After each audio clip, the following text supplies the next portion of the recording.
According to the National Center for PTSD, early written depictions of PTSD date back to the time of Charles Dickens, Shakespeare, and even Homer through writings such as the Iliad, Henry IV, and A Tale of Two Cities. However, throughout history, the psychological effects of trauma have most often been discussed in the context of combat survivors. The first person to discuss trauma-related conditions in soldiers was Austrian physician Joseph Leopold in 1761. In his studies, Leopold reported high rates of anxiety, sadness, homesickness, and sleep problems among soldiers, which he simply referred to as feelings of nostalgia. As time progressed, further research was done regarding the effects of trauma in survivors of combat. During the Civil War, U.S. doctor Jacob Mendez da Costa reported symptoms such as anxiety, rapid pulse, and trouble breathing amongst survivors of combat. However, da Costa believed this was a physical ailment that was the result of overstimulation of the heart's nervous system, referring to the condition as soldier's heart or irritable heart. At the time, da Costa believed that soldiers could simply be given medication to cure them of these symptoms. During World War I, some of the symptoms that are now found in PTSD were referred to as shell shock, although at first it was believed that these symptoms were due to hidden damage of the brain caused by the impact of big guns and the explosion of artillery shells. This theory was soon dismissed because many soldiers that had not been near these explosions were also reporting symptoms of shell shock. There were several treatments to cure soldiers of shell shock. In less severe cases, soldiers were simply given a few days to rest before returning to combat, while in more severe cases, hospitals used hydrotherapy and electrotherapy alongside hypnosis. Most commonly, soldiers were told to focus on daily activities so that they could one day return back to civilian life. During World War II, shell shock was replaced with what was then known as combat stress reaction or battle fatigue.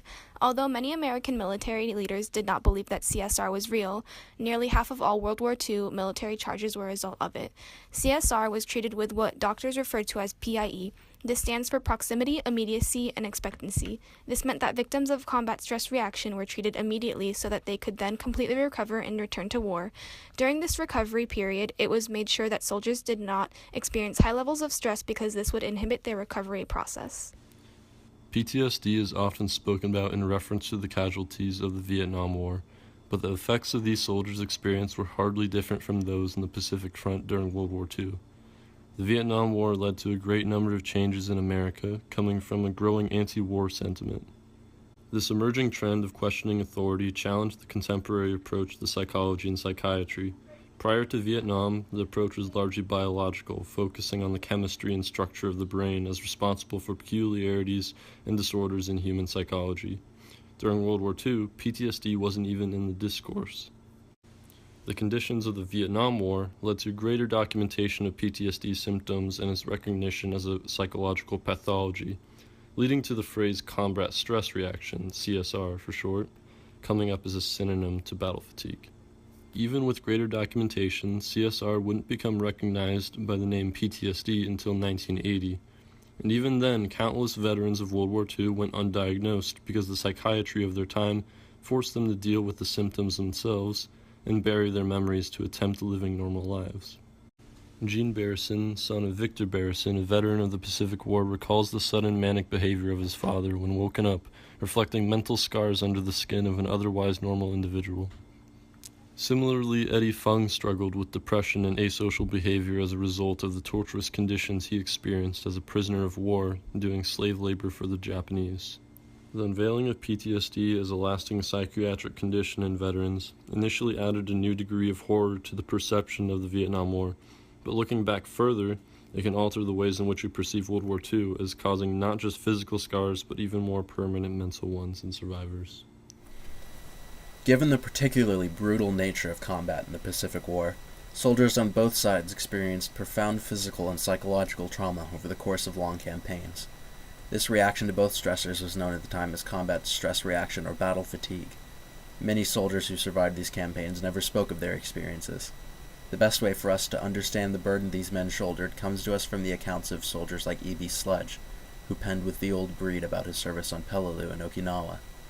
He describes thunderous American barrages, which went on for hours and then days, and imposed on me a sense of stupefaction and dullness far beyond anything I ever had experienced before.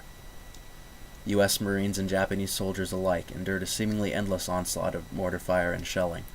Imagine spending days on end in a tiny dugout hole in the mud, withstanding not only enemy fire but outbreaks of dysentery, amidst a torrential downpour and countless maggots swarming about the bodies of your fallen friends. Sledge writes that the stench of death was overpowering. The conditions were so deplorable that even hardened veterans could not speak of them. Similar tales are told elsewhere in the Pacific. One of the few accounts from Japanese soldiers comes from the work of Kazuo Tamiyama and John Nunnally, who compiled various letters and journals from the invasion of Burma. Few Japanese survived this campaign. Those who did were stricken by memories of cholera and malaria outbreaks and villages burnt to the ground, described by Lieutenant Tadahiro Ogawa as a hell on earth. The Burma campaign lasted well over 3 years, during which the course of the war turned against the Japanese. Water and food became increasingly scarce. Lance Corporal Toyoichi Kato recalls being offered an aluminum cup with water in which I saw mosquito larvae. I emptied it in one gulp. All the while, like the soldiers on Okinawa, enemy shelling continued for hours every day. Difficult, then, to imagine, but perhaps easy to understand how these experiences would continue to haunt veterans, even during years of peace. PTSD is a disorder that is not exclusive to one side of the war.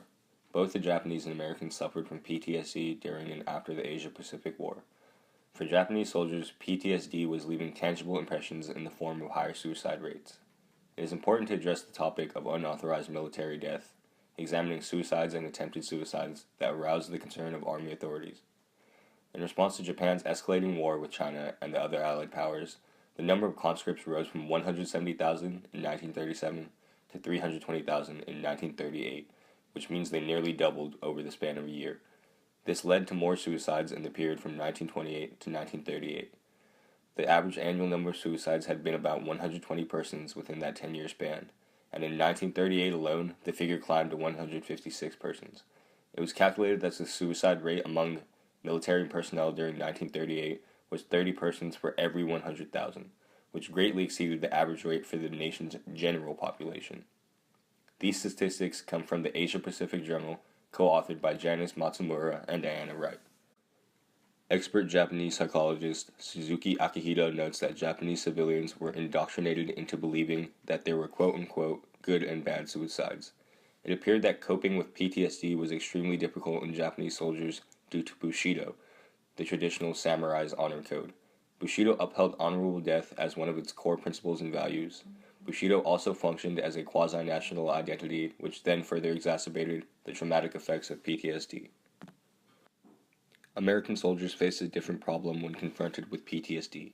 It seemed that the effects of PTSD were more prevalent and longer lasting in the daily lives of American troops.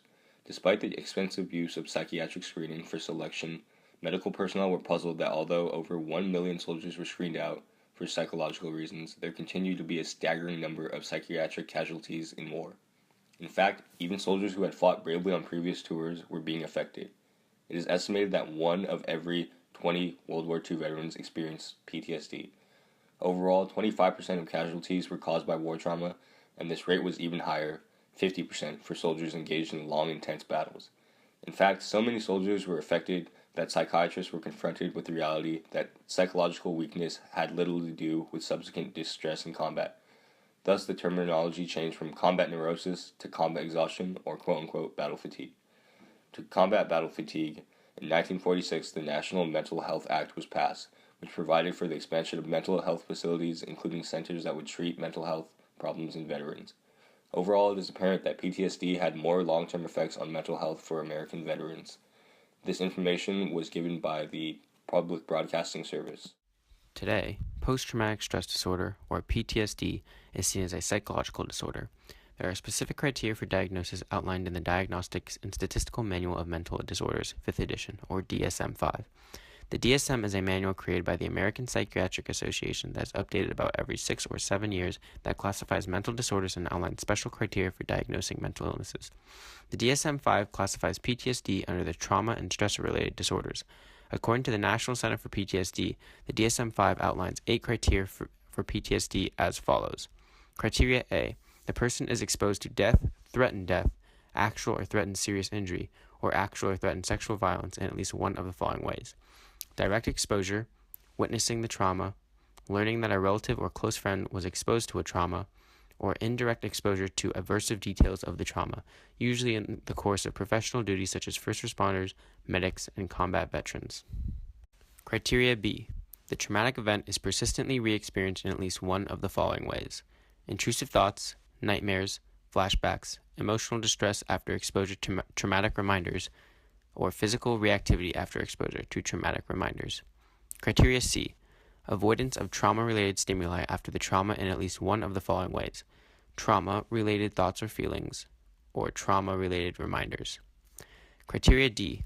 Negative thoughts or feelings that began or worsened after the trauma in at least one of the following ways: inability to recall key features of the trauma, overly negative thoughts and assumptions about oneself or the world, exaggerated blame of self or others for causing the trauma, decreased interest in activities, feeling isolated, or difficulty experiencing positive affect.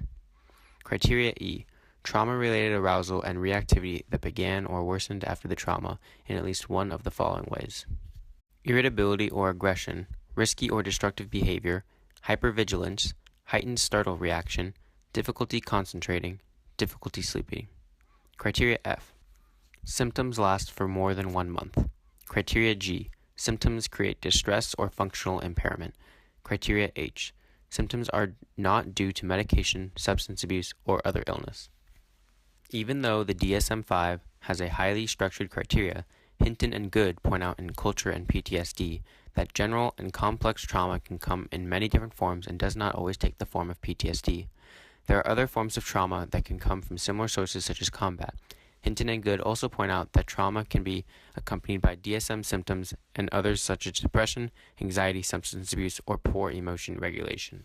According to McNally, the modern understanding of PTSD has come from much research mostly stemming from after the Vietnam War, which completely transformed the way we see this disorder. A fully developed and empathetic understanding of PTSD is crucial so that within our own communities and all around the world we can reach out to those affected by trauma with compassion and care that they as people deserve. To do this, we have to understand the problem and all of its effects on health and human functioning in society, relationships, and everyday life. Extensive research should be dedicated in creating and facilitating treatment for all people affected by PTSD. Not only is it important to help those with the condition, but it is critical to take a proactive approach to avoid the circumstances which cause PTSD in the first place. A part of understanding the relevance of PTSD and why it matters today is looking at how many people it affects, both recently and in the past, even before it was diagnosed officially as PTSD. It has always existed, whether it's called irritable heart, shell shock, battle fatigue, or even before these symptoms were coined as anything. It has always existed and affected large amounts of people. The U.S. Department of Veterans Affairs report that up to 8% of the U.S. population experience PTSD at some point in their lives. That 8% is composed of 30% Vietnam War veterans, 12% Gulf War veterans, and 20% Iraq and Afghanistan War veterans. It is not only combat and military setting that causes trauma, but it is also important to discuss MST, or military sexual trauma. 23% of women in military positions have reported sexual assault, and 55% of them have reported trauma of sexual harassment, along with 38% of men. PTSD doesn't have to occur in military setting, seeing as children who witnessed things like the Boston Marathon bombing reported symptoms of PTSD as well. Although it is so common, PTSD is surrounded by stigma and in combination with the symptoms can affect personal identity, relationships, and society's acceptance. Stigma also stops many from seeking help and accepting themselves because of the fear that this will mean a loss of autonomy and a sign of weakness.